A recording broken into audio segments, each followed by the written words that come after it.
Assalamualaikum warahmatullahi wabarakatuh. Saya Sartika Dewi Nalisa, perwakilan dari kelompok 2, ingin mempresentasikan tentang aspek pasar dan pemasaran dalam bidang usaha percetakan.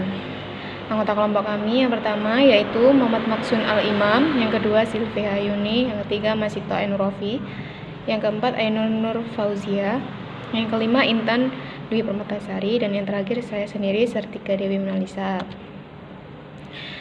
Pemasaran adalah suatu kegiatan usaha untuk merencanakan, menentukan harga, promosi, distribusi, sehingga dapat memuaskan konsumen. Pasar adalah jumlah semua permintaan barang dan jasa oleh calon pembeli. Analisis pasar. Yang pertama yaitu market segment. Market segment dari usaha ini yaitu semua orang. Kemudian market size. Potensi target pasarnya cukup besar sebab usaha ini merupakan suatu kebutuhan masyarakat untuk mengurus berkas-berkas maupun sarana pekerjaan mereka. Kemudian market share di berbagai macam instansi maupun perkantoran dan di sekolah-sekolah. Spending group dari usaha ini yaitu pekerja kantoran, pelajar maupun pengajar, dan rumah tangga. Competitors. Banyaknya kompetitor sejenis usaha ini membuat kita semakin ingin bersaing dengan adanya fasilitas yang sangat beragam dan kecepatan pelayanan yang sangat baik. Kemudian competition influence. Pelayanan yang baik termasuk melayani dengan cepat. Kemudian pegawai yang terampil dan baik. Yang terakhir customer mix. Memberitahu semua segmen pelanggan untuk apa yang akan ingin kami layani. Kemudian marketing mix 7P.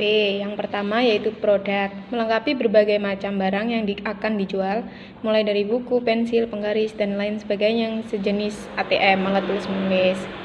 Yang kedua price, melakukan riset harga dengan mengamati, meniru, dan memodifikasi harga para kompetitor. Yang ketiga polish, memilih lokasi usaha yang terbaik, misal dekat area perkantoran, sekolah, instansi, dan lain sebagainya. Yang keempat, promotion. Promotion ada dua, yang pertama online, SEO, memanfaatkan medsos atau Google Business untuk menemukan lokasinya. Yang kedua yaitu offline, mencetak spanduk dan brosur. Yang kelima, physical evidence, mendesain interior bangunan, mengarahkan konsumen untuk melihat ke bagian etalase produk sehingga mereka leluasa mencari barang yang mereka inginkan. Yang keenam, people, merekrut karyawan yang kompeten, memastikan bahwa karyawan mampu menguasai berbagai teknik yang mendukung di bisnis fotokopi atau percetakan. Jika belum menguasai penuh, minimal mereka terampil, kreatif, dan mau belajar. Yang terakhir, proses, pelayanan yang maksimal. Pelayanan tidak sekedar menerima pesanan dengan ramah, tetapi juga kecepatan dalam menyediakan kebutuhan konsumen.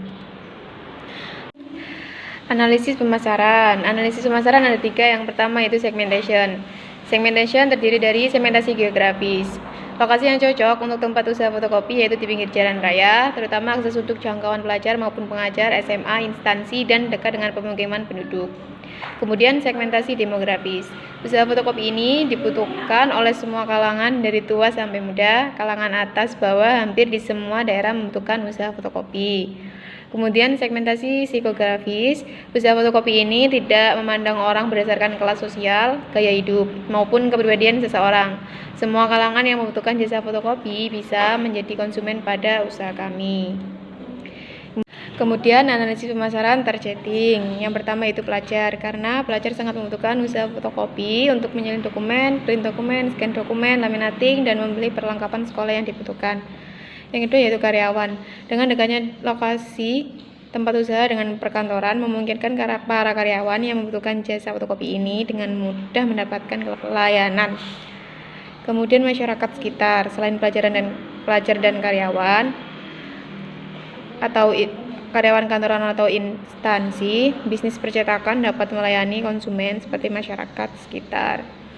Kemudian analisis pemasaran positioning, mengidentifikasikan keunggulan kompetitif yang memungkinkan memberikan nilai yang terbesar dengan cara mengadakan perbedaan, diferensiasi produk, jasa, personil, dan citra. Kemudian memilih keunggulan kompetitif yang tepat, yaitu banyak perbedaan dipromosikan, kemudian perbedaan mana yang dipromosikan. Oke, terima kasih. Atas presentasi dari saya, jika ada yang kurang lebihnya, mohon maaf. Wassalamualaikum warahmatullahi wabarakatuh.